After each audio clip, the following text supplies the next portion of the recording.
Welcome to the Alpine Church of Spiritual Living this morning.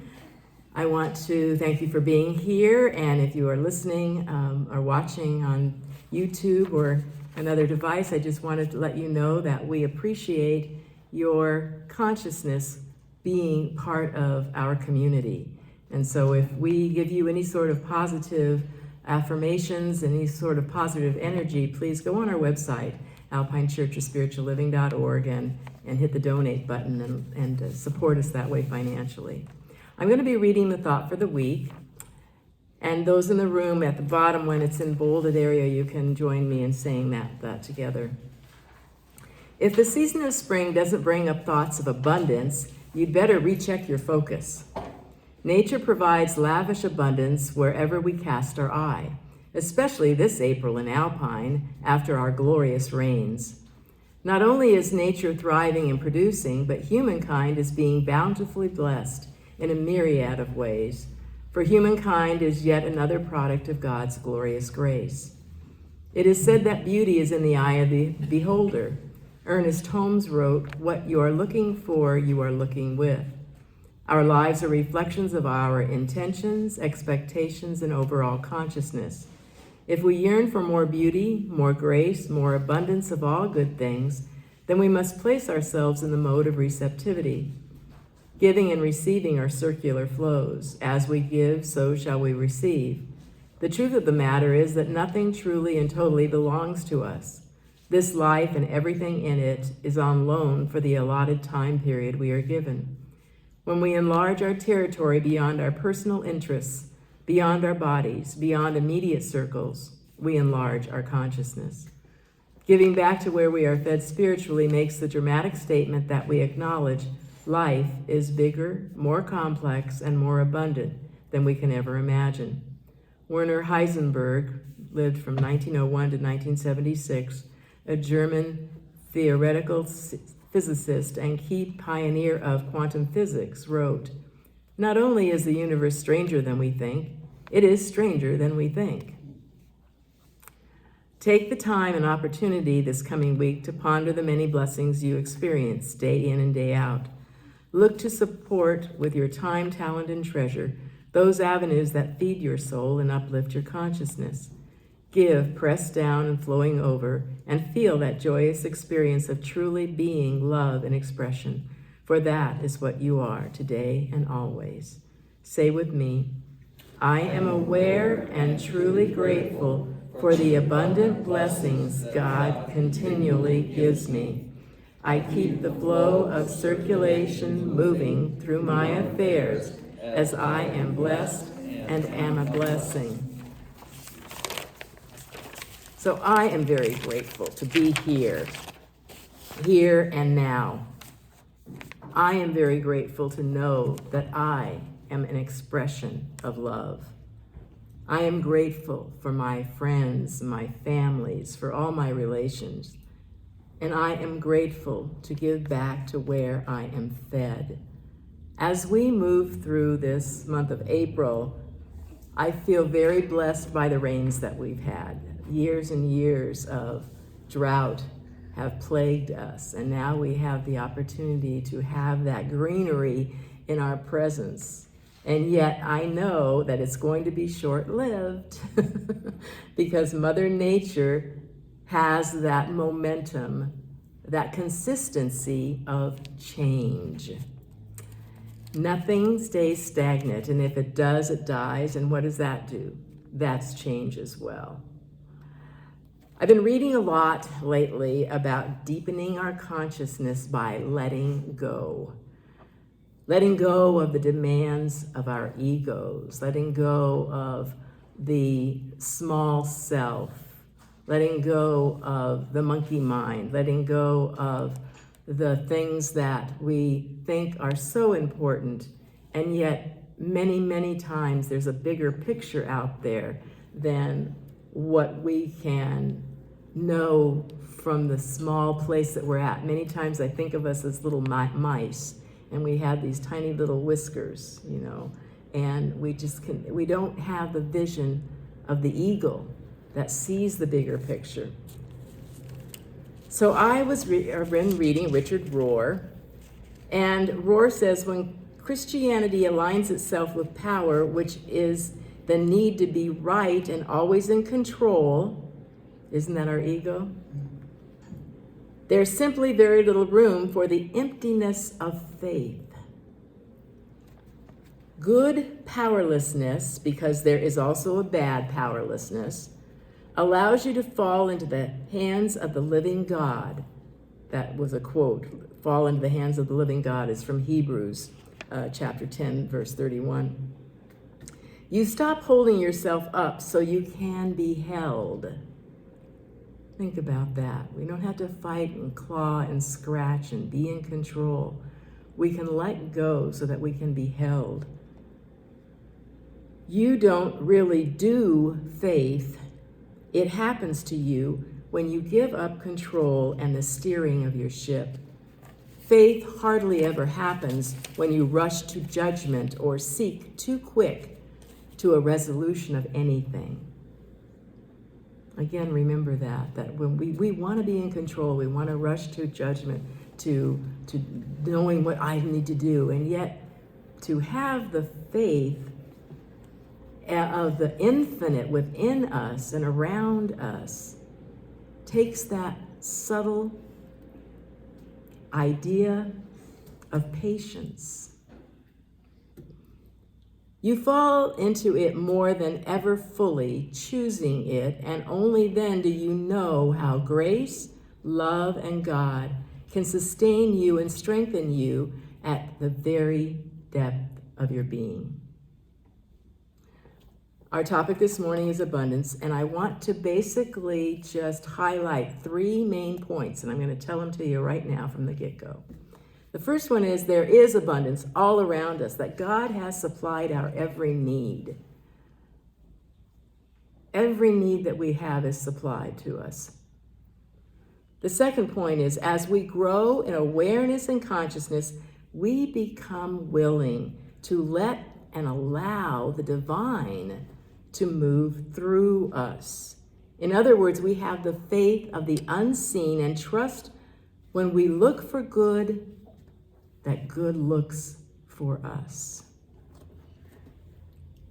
To let go of thinking that we have to do it all and be held in loves, in faith, in knowing that there is something greater than me in this life, living me.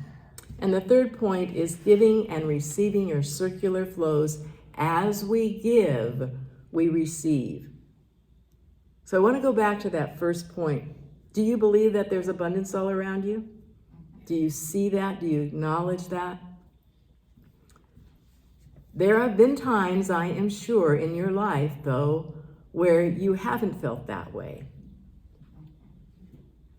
There have been times when you've experienced lack, experienced questioning, experienced wondering, how is this all going to work out? What am I going to do next? And I want to ask you a question. Have you come through those times? You have, haven't you? Even when we go through a dark night of the soul, we come through it on the other side, and more than likely, we have been given some sort of gift through the process. Many times we probably wouldn't have chosen it, but when we say yes to what life is giving us and not fight it, we can then more easily find and feel and experience the gift in it. The gift, the lesson, whatever you want to call it. I want to share something to you that you might find interesting. According to the Army's Quartermaster General, who apparently doesn't have much to do, it is reported that Moses would have had to have 1,500 tons of food each day to feed the Israelites in the wilderness. Think about this. To bring that much food in each day, it would take 2 freight trains, each at least a mile long. Of course, there weren't any freight trains at the time. Now they would need firewood to use to cook the food. This would take 4,000 tons of wood and a few more freight trains each mile long just for one day. And oh, yes, they would have to have water. If they had enough water to drink and wash a few dishes, it would take 11 million gallons each day, and a freight train with tank cars, 1,800 miles long just to bring the water. But then each time they camped, at the end of the day, a campground 2/3 the size of the state of Rhode Island was required, or the total of 750 square miles long. Think of it, this much space for camping. Do you think Moses figured all this out before he left Egypt? I don't think so. You see, Moses believed that his spiritual good had no correlation to tough times. Moses walked in faith and trust in God, and God provided every step along the way.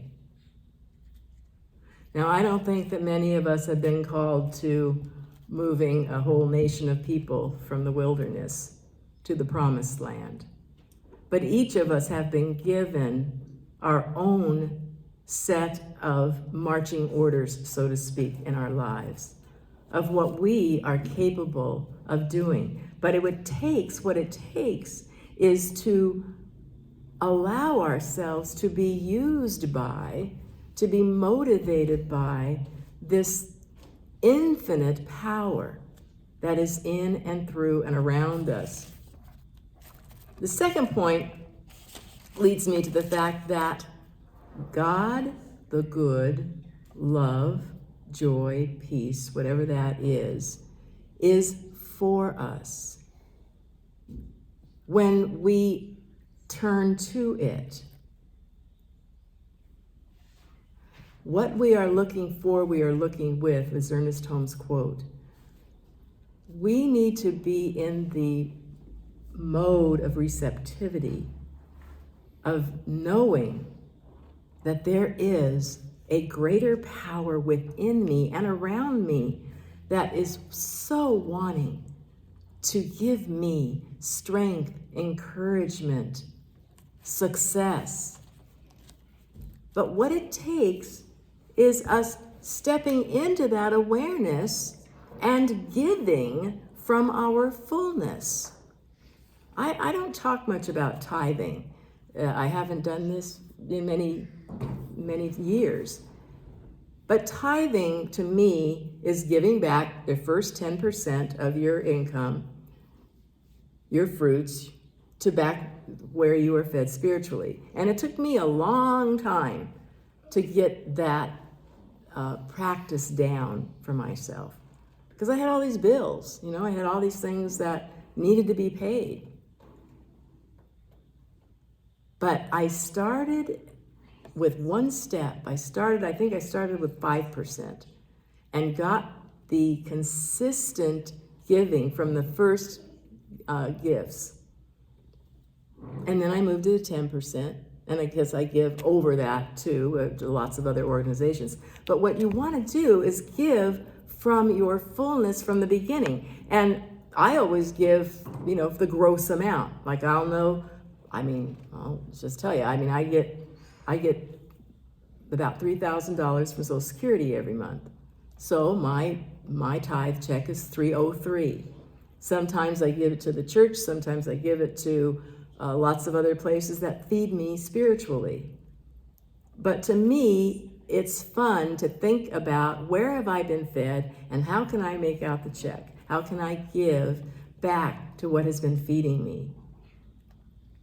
And so I recommend that you start, if you aren't now, start that practice of giving and giving. We all know with the analogy of the pump, you've got to prime the pump. You've got to give it some water before it's going to give back to you. I probably don't need to share this much personal information, but it was interesting because I went on my Mission Federal credit, not it's a card, it's my checking account. this morning to see, what I had in there. And I thought, what? I had gotten my income tax returns and they had been deposited in my account. And it's amazing how God gives when we start the process. So I want you to feel that lavishness of what it feels like when you're surprised by, oh, wow, look at this.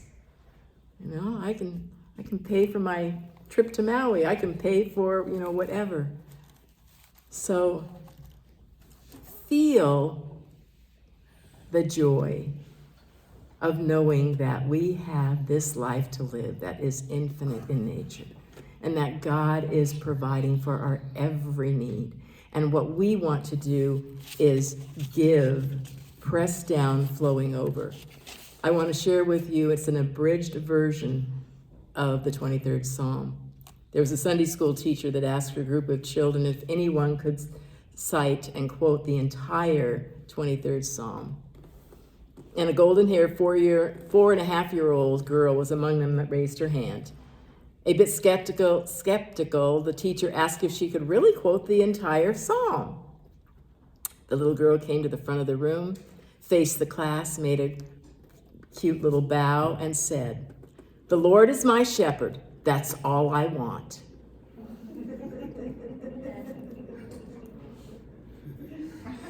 That pretty much does it. The Lord is our shepherd, and that's all I want. To be led and guided and being in this infinite, abundant life that we can share and give with a freedom that is joyous. So go out today and have a marvelous day, feeling that abundance that you are infinite in your source and power. Namaste.